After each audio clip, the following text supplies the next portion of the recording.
On en vient maintenant aux suites de l'enquête sur la mort du streamer français Jean Portmanov.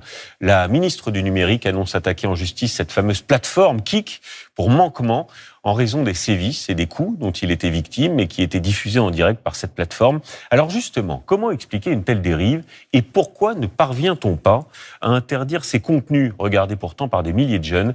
C'est notre rubrique 2 minutes pour comprendre. Elle est signée Pierre-Yves Salic et Marie Nims-Gerne. C'est la plateforme qui fait scandale. Kik, avec ses 855 000 spectateurs dans le monde, s'est fait connaître par sa très grande liberté de ton. On peut y voir tout et n'importe quoi.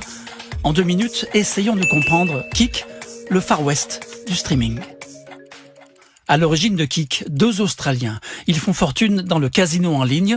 En 2022, Kik leur sert de vitrine. Les jeux d'argent en ligne interdits dans de nombreux pays, dont la France, sont le produit d'appel de la plateforme qui accueille très vite les streamers bannis de chez Twitch, le concurrent leader du marché. On peut accéder à des contenus très violents, très malaisants, sans limite.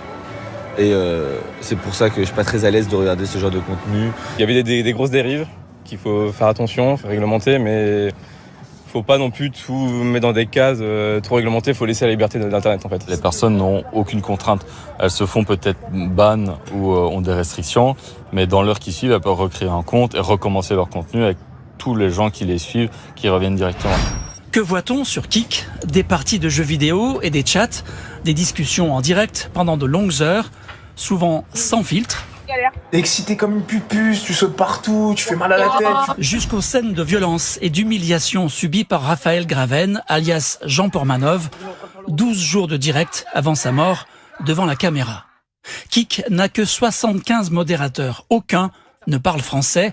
La plateforme ne peut pas et ne veut pas contrôler ses contenus.